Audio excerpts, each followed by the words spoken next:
Alors, sans plus tarder, ce matin, je vous invite à tourner dans Hébreux. On va se préparer pour le repas du Seigneur ce matin. Alors, le repas du Seigneur dans Hébreux, le chapitre 9. Hébreux 9.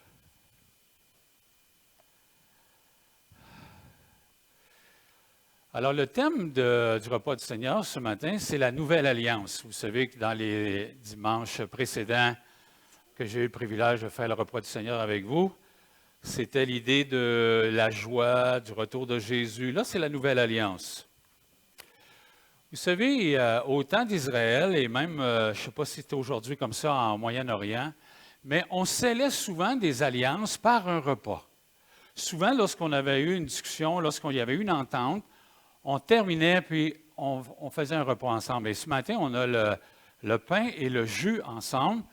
C'est sûr que le contexte a toujours été un repas. C'était le repas avec ses disciples. Le Seigneur Jésus, juste avant d'être arrêté, a pris un temps, puis c'était vraiment dans un repas. Alors, c'est sûr qu'on a les éléments.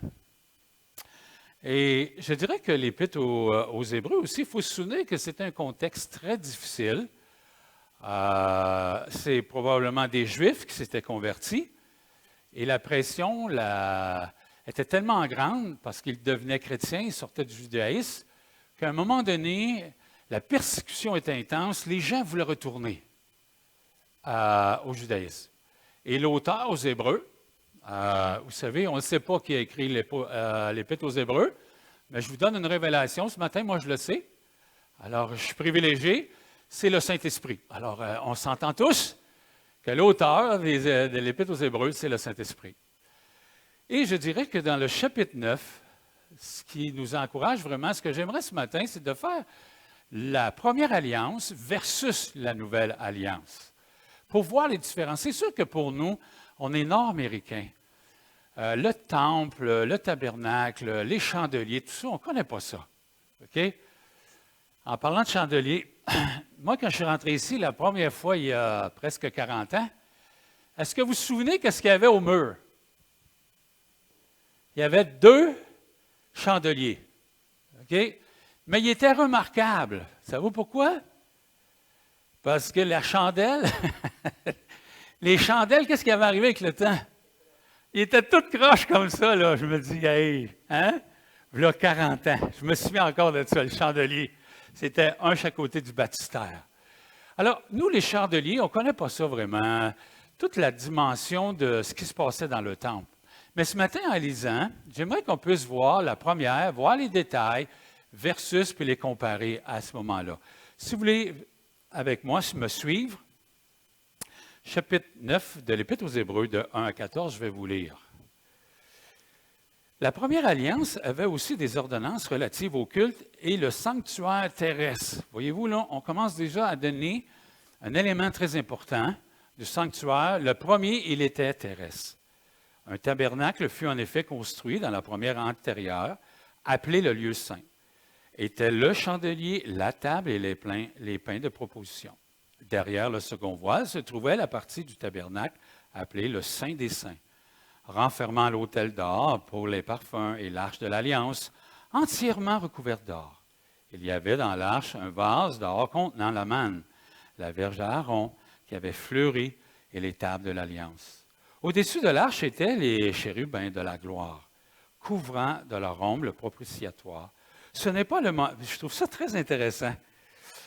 Il dit, ce n'est pas le moment d'en parler en détail là-dessus. Je trouvais ça intéressant que ce soit là.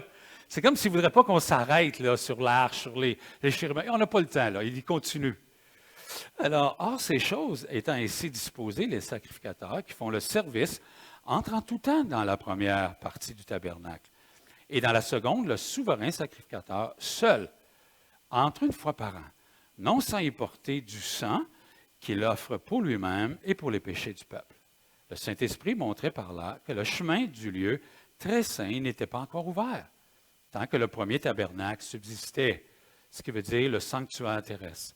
C'est une figure pour le temps actuel, où l'on présente les offrandes des sacrifices qui ne peuvent rendre parfait sous le rapport de la conscience celui qui rend culte, et qui, avec des aliments, les boissons, les diverses ablutions, étaient des ordonnances charnelles imposées seulement jusqu'à une époque de réformation. Maintenant, le verset 11, « Mais », là on voit qu'il y a un tournant très important, « Mais », Christ est venu comme souverain sacrificateur des biens à venir. Il a traversé le tabernacle plus grand et plus parfait, qui n'est pas construit de main d'homme, c'est-à-dire qui n'est pas de cette création. Il est entré une fois pour toutes dans le lieu très saint, et non avec le sang des boucs, des veaux, mais avec son propre sang, ayant obtenu la rédemption éternelle. Car si le sang des taureaux et des boucs et la sang d'une vache répandu sur ceux qui sont souillés sanctifie et procure la pureté de la chair, combien plus le sang de Christ, qui par un esprit éternel s'est offert lui-même sans tache à Dieu, purifiera-t-il votre conscience des œuvres mortes afin que vous serviez le Dieu vivant. On va se courber devant le Seigneur maintenant. J'invite 2 personnes à prier fort, justement pour le temps qu'on va avoir pour le repas du Seigneur. Levez-vous et priez, s'il vous plaît.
Amen, Seigneur. Amen.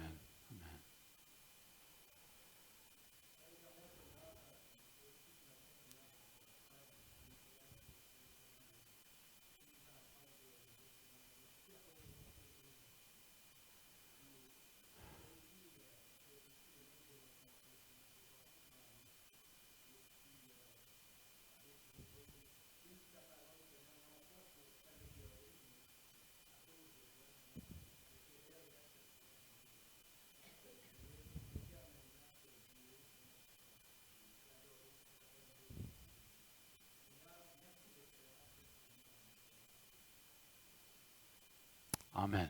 Amen. Alors, ce que j'aimerais, on n'examinera pas tous les versets ce matin, mais je veux juste qu'on puisse voir, si vous revenez au verset 1, le sanctuaire terrestre. Juste de voir les éléments qui sont associés à ce sanctuaire. Puis, tantôt, on va voir à partir du verset 11, c'est un autre sanctuaire qui n'est pas fait de main d'homme, mais dans le fond, c'est le ciel. Parce que le verset 24 nous dit que le nouveau tabernacle, c'est le ciel. C'est là que le Seigneur Jésus a rentré avec son propre sang. Si vous regardez au verset 1, toujours, le sanctuaire est terrestre. Il est construit de main d'homme. C'est très différent. Puis, ça a été toute une construction qu'on peut remarquer. Maintenant, au verset 7, si vous venez avec moi, dans la seconde, le souverain sacrificateur seul entre une fois par an, non sans y porter du sang qu'il offre pour lui-même, mais pour les péchés du peuple. Ce qui est très intéressant, ici, on utilise le sang des animaux. C'était vraiment temporaire. C'était efficace pour une année. À chaque année, il devait retourner. C'est intéressant de réaliser ça. Pour nous, là, c'est un autre monde, là, ce qu'on est en train de parler. Une fois par année, il devait rentrer avec le sang des animaux. Alors, vous pouvez vous imaginer, après des centaines et des centaines d'années, tout le sang qui a coulé dans l'Ancien Testament. Et c'est pour ça que j'encourage jamais les gens à lire le livre de Lévitique avant de vous coucher, OK? Lisez pas ça parce qu'il s'en coule là-dedans, OK? Puis ce qui est très intéressant, aussi, c'est qu'on a des sacrifices pour certains péchés. Et c'était ce que le Seigneur nous demandait dans l'Ancien Testament. On va le voir tantôt par Moïse. Le lieu très saint était visité aussi une fois par année par une seule personne, le souverain sacrificateur. Parce que pourquoi? Puis aussi, on va le voir tantôt dans un autre chapitre, les souverains sacrificateurs étaient aussi temporaires. Pourquoi ils étaient temporaires? Parce qu'ils étaient humains. Puis qu'est-ce qui arrive à un humain à un moment donné quand il vieillit? Il meurt.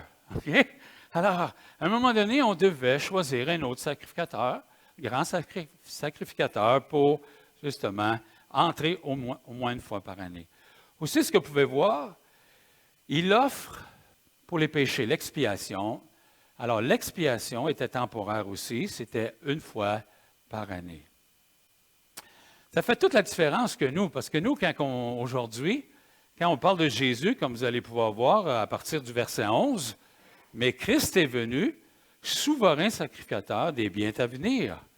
Alors, ce qu'on peut voir ici, c'est que le nouveau tabernacle, le nouvel endroit où ce que le grand sacrificateur doit aller, alors à ce moment-là, il est permanent, il est éternel. Ça fait toute une différence de réaliser cela.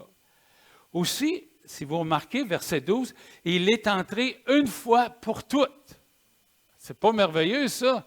Alors, au lieu d'aller une fois par an, il a rentré, c'était terminé. C'est permanent, c'est éternel. Moi, je trouve ça rassurant. Vous ne trouvez pas? C'est rassurant. C'est juste qu'il faut réaliser, je ne sais pas si vous avez pris des assurances dans les dernières années, mais on vend de plus en plus quelle sorte d'assurance? On appelle ça des assurances temporaires. Je ne sais pas si vous avez déjà remarqué ça, parce que les assurances permanentes, ça coûte trop cher. Alors, vous prenez des assurances pour 10 ans, généralement. Okay? Mais c'est temporaire. C'est mieux de les renouveler après 10 ans et un jour. Pourquoi? Qu'est-ce qui va arriver? Si tu n'as pas eu le temps de les renouveler, là, si tu meurs, qu'est-ce qui arrive? Tu laisses des dettes à ta femme, OK? Aux enfants. Alors, c'est temporaire, mais c'est plus permanent. On vend presque plus d'assurance permanente aujourd'hui. Alors ici, avec le Seigneur Jésus, la beauté, c'est que c'est permanent, c'est éternel. Aussi, le verset 12 nous dit qu'il est entré avec son propre sang. Ça nous montre ici la valeur du sang de Jésus. C'est pour ça qu'un Pierre nous dit le précieux sang, parce qu'on n'est pas capable de quantifier, de donner une valeur au sang de Jésus. On peut s'arrêter juste de voir le précieux sang. C'est une valeur qu'on ne peut pas quantifier quand on pense tout ce qui a coulé comme sang. C'est pas pour rien que, c'est-tu dans le livre de Lévitique ce matin, je ne suis pas sûr, mais qui dit « Où est-ce que le sang a coulé, l'herbe ne pousse plus. » Ça veut dire quoi, ça? Ça veut dire qu'il y avait tellement de sang qui a coulé à certains endroits que il n'y avait plus rien à pousser là. Vous pouvez vous imaginer la quantité de sang. Exemple, vous avez ça, quand Salomon il a ouvert, quand ils ont fait une fête pour le temple, il nous est dit qu'il y a eu tellement de sacrifices, d'actions de grâce. Qu'est-ce qui est arrivé? Ils n'ont pas été capables de les compter. Hey, vous pensez à ça? En plus, une des choses, des fois, quand je pense au sacrifice, là, je ne sais pas, mais peut-être dans ma vie, vous ne le savez pas, mais un jour, j'ai été pris dans un feu dans une étable. OK? Peut-être pour ceux qui ne savaient pas, mais je suis débosseleur de métier. J'ai été prendre mon cours à Thetford. Pendant 1 an, je voyageais. Un jour, on est arrivé juste à l'entrée de Victoriaville et la ferme étant en feu. Et on était les premiers. On a arrêté, on était les premiers, on était rentrés là-dedans. Mais après quelques heures, il y a une chose que j'ai remarquée et que je me suis encore, c'était la senteur de la viande brûlée. Je ne sais pas si vous avez déjà arrivé là. Imaginez là, combien qu'on sacrifiait là, puis la partie où on sacrifiait, là, il n'y avait pas de toit. Je ne sais pas si vous avez déjà vu le temple, mais pourquoi? Parce que la boucane, la senteur, il fallait que ça devait, à quelque part, il y avait quelqu'un qui devait savoir qu'il y avait des sacrifices qui se faisaient à Jérusalem de temps en temps. Hein? Alors, vous êtes déjà rentré dans une maison, puis on est en train de faire cuire quelque chose, qu'est-ce que vous dites? Voilà, ça sent bon. Merci pour Diane, c'est bien ça. Ça sent bon. Oh oui, c'est bon. Alors, nous, on n'est pas conscients de tout ça, mais hey, ça devait être assez terrible. Puis la boucherie, là, tous les gars, là, Olimel, c'était rien à côté de ce qui se passait là. Hein? Je ne sais pas si vous avez déjà vu comment ils utilisent les cochons à Olimel, là, mais hey, ça n'arrêtait pas, là. Puis là, c'était les sacrifices continuels. Nous, on n'est pas conscients de tout ça. Vous savez, on n'est pas conscients. C'est vrai que Christian travaille chez Olimel, lui, hein? Où est-ce qu'il est Christian, là, lui, là? Ah, il est là, là. Fait que Christian, il a connu mon oncle. L'oncle qui est en train de décéder, il a un cancer. Alors, mon oncle, il m'a fait visiter Olimel un jour. Il m'a joué un tour. Il m'a fait descendre dans la bâtisse où ce que tous les restants d'animaux vont. Lui, il trouvait ça drôle. Moi, je ne trouvais pas ça drôle. Savez-vous pourquoi? Hey, la senteur qu'il y a. Vous ne pouvez pas vous imaginer, j'avais juste... Tu sais, lui, puis là, il riait, là, lui, là, tu sais. Puis en plus, qu'est-ce que ça fait, cette senteur-là? Elle colle après vos vêtements, hein? Là, t'embarques dans ton charneux, là. Hein? Non, on n'est pas conscient de tout ça. Nous, on lit ça, puis on dit, ah, les gars, ils faisaient des sacrifices, puis tu sais, le sang, comment ils collectaient le sang de tout ça? Hey, ça devait être incroyable. Hey, c'était une usine. Et puis, c'était des millions de personnes qui arrivaient à Pâques, là. Jésus, il couvre tout ce sang-là. Il faut s'arrêter.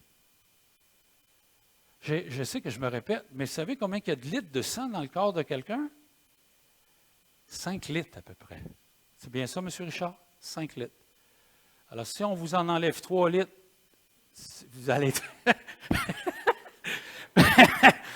Oui, vous n'irez pas travailler aujourd'hui, là. Hein? Mais 5 litres du sang de Jésus couvrent tout ce sang-là, tous ces sacrifices-là. C'est pour ça qu'il faut s'arrêter aujourd'hui sur les éléments du repas. Ça a une grande valeur. J'aime ça quand Pierre dit le précieux sang de Jésus. C'est incroyable. C'est incroyable. Et le verset 12 nous dit que, regardez, étant entré une fois pour toutes dans le lieu très saint, non avec du sang des boucs et des vœux, mais avec son propre sang, ayant obtenu une rédemption éternelle. Tantôt, je vous disais que l'expiation, la rédemption, elle était temporaire. C'était efficace pour une fois par année. Aujourd'hui, c'est éternel, l'expiation. C'est tout un beau cadeau, la Nouvelle Alliance.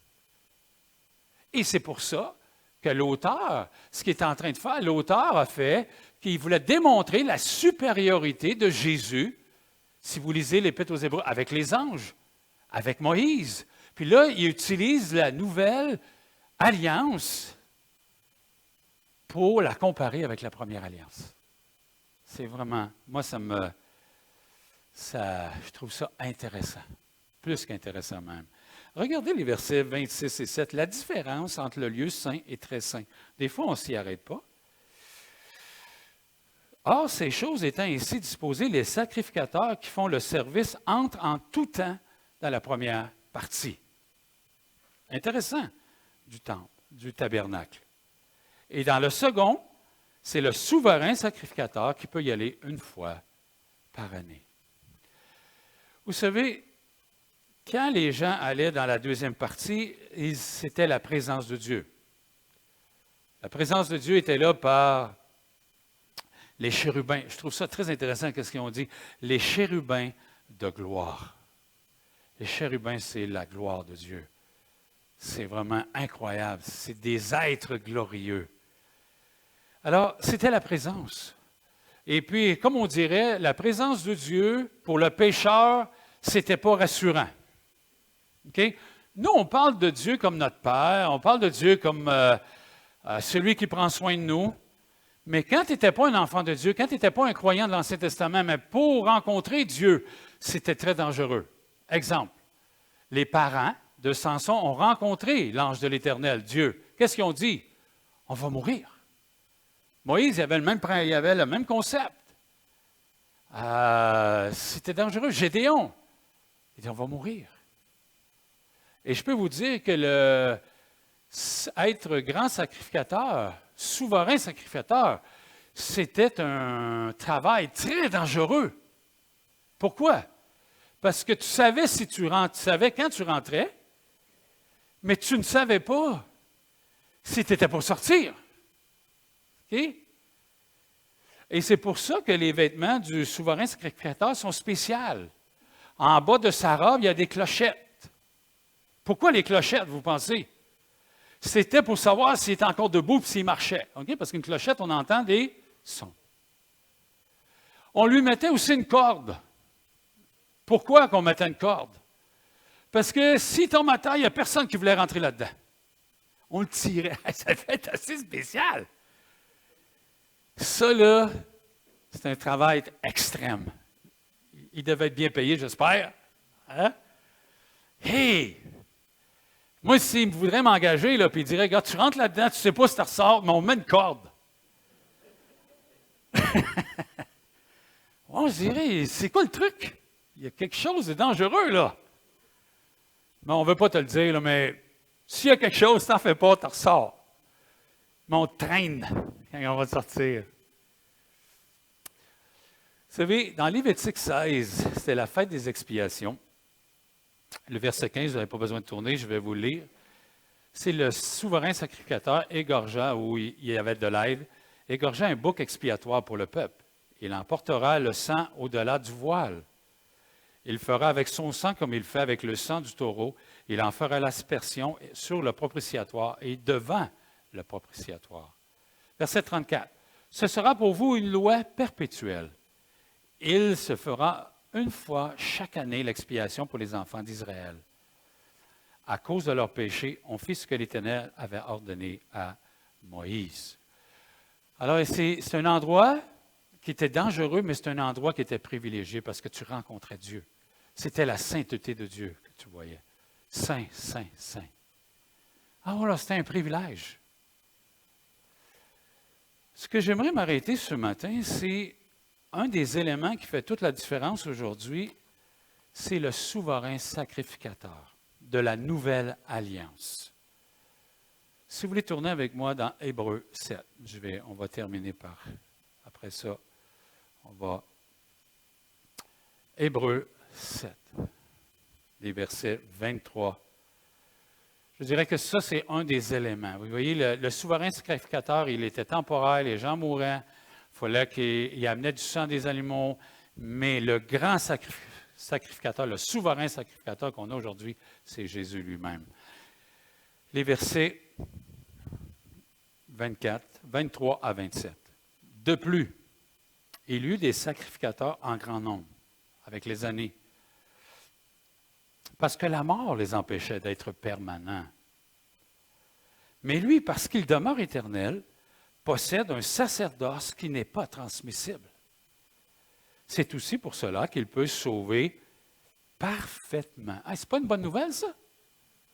Il ne dit pas à moitié, il peut sauver à moitié, aux trois quarts, mais il dit qu'il peut sauver parfaitement. Ceux qui s'approchent de Dieu par lui, étant toujours vivants pour intercéder en leur faveur.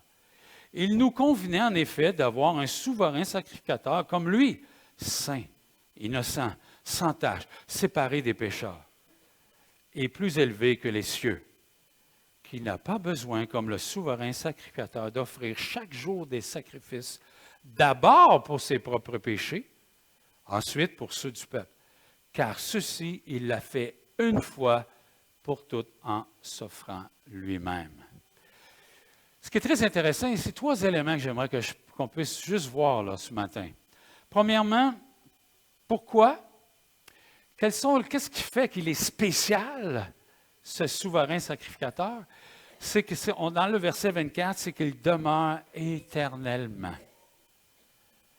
Alors, on n'a pas besoin de penser qu'il va mourir un jour. On n'a pas besoin qu'il va être remplacé par un jour. Il demeure éternellement. Deuxièmement, le verset 25, il nous dit que, vu qu'il est éternel, il étant toujours vivant pour intercéder en notre faveur. Vous ne trouvez pas ça réconfortant? Il est en notre faveur. Et le verset 27 nous dit qu'il n'y a pas besoin de faire de sacrifice à tous les années, mais il a fait un sacrifice qui est éternel. Maintenant, ce matin, j'aimerais qu'on puisse participer ensemble. Quand vous pensez à votre salut, quand vous pensez à la nouvelle alliance, OK? Qu'est-ce que vous trouvez intéressant? Qu'est-ce qui vous attire? Qu'est-ce qui fait là, qu'on peut remercier Dieu là, ce matin pour le salut? Ou qu'on peut remercier Dieu pour cette alliance-là? Une des choses, des grandes bénédictions que je trouve de la nouvelle alliance, savez-vous, c'est quoi? C'est le cadeau du Saint-Esprit que le Seigneur nous a fait. Il demeure avec nous pour l'éternité. Ce n'est pas un beau cadeau, ça? Je ne sais pas, est-ce que vous avez besoin du Saint-Esprit, vous, dans votre vie? Si vous n'avez pas besoin, moi, peut-être je suis plus pécheur que vous, j'en ai vraiment besoin à tout instant de ma vie. Vraiment besoin. Alors, ce matin, levez-vous, parlez fort. Qu'est-ce que vous trouvez intéressant? Qu'est-ce que vous pouvez remercier le Seigneur pour vous ce matin dans cette nouvelle alliance? La parole est à vous, là, ce matin. Comment on voit ça, cette nouvelle alliance-là?